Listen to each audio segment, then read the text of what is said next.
Buenos días, estimados alumnos. Quien les habla, la doctora Berta Díaz Lima, médico pediatra neonatólogo del Hospital María Auxiliadora. Por las circunstancias conocidas por ustedes, muy especiales, nos vemos en la necesidad de dar las clases por online. En neonatología ha habido adelantos espectaculares que han permitido una mayor supervivencia del recién nacido prematuro, sobre todo al mejorar el tratamiento del síndrome de distrés respiratorio tipo 1 o enfermedad de membrana hialina. Sin embargo, los problemas neurológicos siguen siendo una causa importante de mortalidad, específicamente convulsiones y hemorragias intracraneales. También vamos a tratar sobre hemorragia intracraneal. Esta patología también está asociada con una mayor supervivencia del recién nacido, sobre todo el prematuro.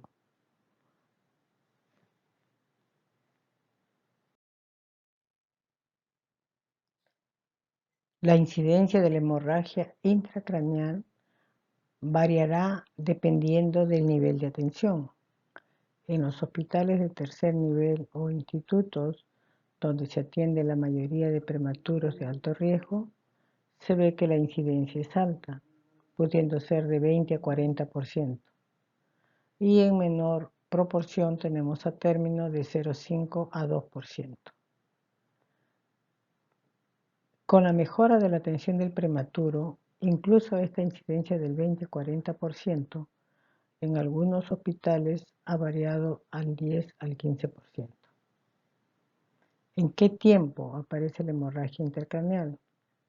Se dice que en el primer día el 50% de las hemorragias está presente y al cuarto día el 90% de las hemorragias están presentes, por lo que se aconseja un estudio ecográfico transfontanelar al primero y al quinto día de vida. En esta y en las siguientes imágenes lo que queremos mostrar es cómo podemos objetivar las hemorragias intracraneales. Acá podemos observar cómo la hemorragia se encuentra por encima de la dura madre y probablemente el pronóstico sea mejor. Acá podemos ver una hemorragia subdural, aquellas que se dan con mayor frecuencia en los recién nacidos a términos, asociada a algún traumatismo y cuyo pronóstico generalmente es muy bueno. Acá más bien vemos una hemorragia intraparenquimal que dependiendo del volumen y extensión, generalmente su pronóstico es un poco más severo. En esta imagen vemos más que todo una hemorragia intraventricular, aquellos que se presenta con mayor frecuencia en los recién nacidos prematuros, sobre todo en aquellos de menos de 1500 gramos, en una edad gestacional de menor de 32 semanas y hay una mayor frecuencia en el sexo masculino. El pronóstico de la hemorragia ventricular también dependerá de acuerdo a la extensión y se asocia o no a otro tipo de alteraciones. En relación a la patogenia de la hemorragia intracraneal, hay características propias del cerebro, del neonato, fundamentalmente del prematuro, que determinan que haya más frecuencia de la hemorragia intracraneal. En cuanto a los factores intravasculares, las alteraciones en el flujo sanguíneo cerebral pueden determinar el incremento de esta hemorragia intracraneal. Esto nos obliga a tener un manejo muy cerrado y con mucho cuidado de los líquidos que vamos a manejar para el recién nacido, así como la velocidad de infusión. Las alteraciones en la presión venosa central y los trastornos de coagulación son otro de los factores intravasculares. En relación a los factores vasculares, se habla de que hay una fragilidad de los vasos en la matriz germinativa subependimaria. Así, cualquier alteración de la presión o del flujo va a determinar una hemorragia intracraneal. En relación a los factores extravasculares, hay un escaso soporte vascular de la matriz germinativa, es decir, hay una disminución del tejido conectivo que va a mantener en su lugar a los vasos sanguíneos. Por lo tanto, cualquier aumento de presión brusca o un aumento de presión permanente puede determinar una hemorragia intracraneal. El cuadro clínico. El cuadro clínico de la hemorragia intracraneal puede ser asintomático o sintomático. Asintomático a veces es un decir porque generalmente el prematuro tiene otro tipo de problemas asociados, pero directamente en relación a intracraneal aparentemente podría ser un asintomático, o sea, sin evidencia. Y el sintomático, que puede ser desde un síndrome catastrófico o un síndrome saltatorio. El catastrófico, como su nombre le dice, catastrófico, un niño que aparentemente está yendo bien, que está mejorando de su estrés, que aparentemente el proceso infeccioso está mejorando y de repente bruscamente se pone pálido, baja la presión, desaturación y uno dice, ¿qué pasó? Entonces, lógicamente, hay que hacer una revisión exhaustiva de los antecedentes de los factores de riesgo y pedir una ecografía transfontanelar. Lo otro es un síndrome saltatorio, o sea, ya no es tan evidente que el niño se puso mal bruscamente, pero de repente estuvo mejorando y decayó. Y uno dice, ¿será una sepsis tardía? Y luego el niño mejora porque se ha cambiado los antibióticos a otra generación y uno podría decir está mejorando. Sin embargo, nuevamente o bruscamente decae y así va en ciclos de mejoría, empeoramiento.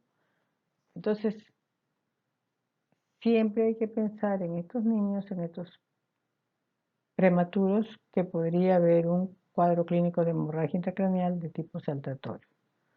Por ello es que se aconseja las ecografías al primero, al quinto día y luego, de acuerdo a la clínica, ecografías de control. Los tipos de hemorragia según la localización. Tenemos la hemorragia subdural, que es de evolución generalmente más benigna y que se da en el recién nacido a término asociado a un traumatismo, generalmente al forceps. Muy rara vez hemos visto casos muy graves donde a veces se ha tenido que hacer drenajes continuos, lo cual lo hace el neurocirujano. La hemorragia intraventricular, si es de mayor gravedad, se da más en el recién nacido prematuro y se asocia a la hipoxia. El pronóstico de la intraventricular dependerá del porcentaje que haya ocupado la hemorragia en el ventrículo y si está asociado o no a hemorragias parenquimales. La hemorragia sucaranoidea, que se puede dar tanto en el prematuro como en el término, se puede deber a hipoxia y traumatismo. También depende del área de hemorragia sucaranoidea para considerar el pronóstico. Y la hemorragia intracerebral, que también puede darse en el prematuro y en el término, y está asociado a hipoxia o traumatismo, también el pronóstico dependerá del volumen de la hemorragia intracerebral. En relación al diagnóstico de hemorragia intracraneal, insistir en la importancia de los antecedentes, de los factores de riesgo.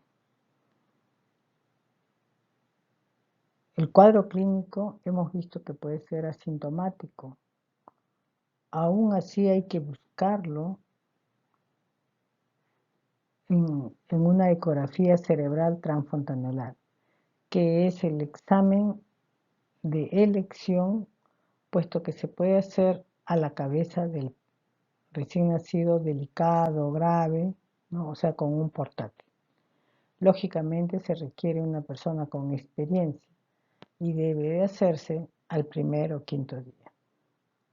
La tomografía axial computarizada, como ustedes bien comprenderán, requiere movilizar al recién nacido hacia todo un aparato y como el niño muchas veces está crítico en ventilador, oxígeno dependiente, no va a ser posible esta tomografía. Por lo tanto, la ecografía cerebral transfontanelar viene a ser el examen auxiliar más importante en la cabecera del recién nacido. La ecografía transfontanelar no va a determinar los grados de hemorragia de acuerdo a los criterios ultrasonográficos de golpe. Aquí podemos ver grado 1, 2, 3 y 4, donde el grado 1 es el más leve, casi no hay hemorragia o si hay una hemorragia intraventricular es menos del 10%.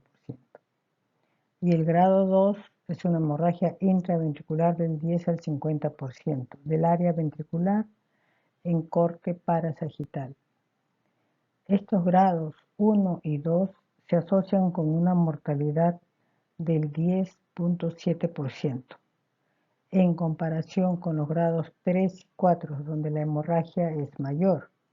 En el 3, la hemorragia es más del 50% del área ventricular y en la 4 se asocia además un infarto venoso hemorrágico periventricular. La literatura dice que la mortalidad en las hemorragias 3 a 4 se acerca al 64.7%. Las hemorragias intraventriculares además presentan secuelas, las cuales están relacionadas a hidrocefalia y a trastornos neurológicos severos. El tratamiento de la hemorragia intracraneal empieza desde la prevención. Monitorizar la labor de parto es básico para decidir en qué momento se presenta una alteración y se requiere decidir o no una cesárea. En cuanto a los fármacos, el uso de oxitocina está proscrito. Sin embargo, a veces las obstetrices, por apurar el trabajo de parto, lo utilizan sin mayor seguimiento y por lo tanto se dan las contracciones aceleradas, fuertes, que pueden incidir en las hemorragias intracraneales. Por otro lado, el uso de los corticoides, que se ha visto que favorecen el desarrollo pulmonar, también se ha visto que disminuyen el porcentaje de hemorragias intraventriculares, con un rango, un all-right de 0,54. También se ha visto que el uso de indometacina en las madres disminuye el porcentaje de hemorragias intraventriculares y disminuye el riesgo de compromiso neurológico a largo plazo. En cuanto a la cesárea, hace años la edad gestacional menor o igual a 34 era indicación de cesárea para prevención de hemorragia intracraneal. Los últimos estudios no avalan completamente esta decisión y si bien hay una diferencia, esta no es estadísticamente definitiva y se están concentrando más en lo que es el recién nacido con un peso aproximado de menos de 1.500 gramos y o una edad gestacional menor de 32 semanas. En relación a la hemorragia intracraneal, tratamiento ya en el prematuro, fundamental es el mantenimiento de la perfusión cerebral. ¿Cómo? Medir la perfusión cerebral no es algo tan fácil, aún en hospitales de tercer nivel. Hay que controlar la presión arterial sistémica. Hay que mantener un buen manejo de líquidos y electrolitos, a fin de no aumentar las fluctuaciones del flujo cerebral, que puedan interferir o determinar esta hemorragia intracraneal. Algunas veces, cuando la hemorragia es tan grande y la presión endocraniana está muy aumentada, es necesario hacer punciones lumbares o ventriculostomía que estarán a cargo del neurocirujano. Evitar las fluctuaciones de la presión arterial sistémica, evitando la hipercapnia, la acidosis, la hipoxemia, solucionando los neumotoras, evitando las soluciones hiperosmolares, nos van a ayudar a que no haya estas fluctuaciones del flujo cerebral. Los controles seriados con ecografías cerebrales es lo más indicado para ver las evoluciones de la hemorragia intracraneal. Eventualmente será necesaria una tomografía computarizada. No olvidar el riesgo de las radiaciones. Conclusiones. Con el incremento de la supervivencia de los recién nacidos prematuros y dadas las características propias de los vasos cerebrales, es frecuente que se presenten las hemorragias intracraneales, por lo cual insistir en conocer los factores de riesgos asociados para prevenir la hemorragia intracraneal. El manejo adecuado del parto, es decir, desde supervisar el manejo de la labor de parto, el manejo de las diferentes patologías del recién nacido prematuro, evitando las fluctuaciones de la presión arterial, así como la hipercapnia, la acidosis, un manejo adecuado de una ventilación mecánica cada vez menos agresiva, evitar las transfusiones, nos va a permitir disminuir el riesgo de hemorragia intracraneal.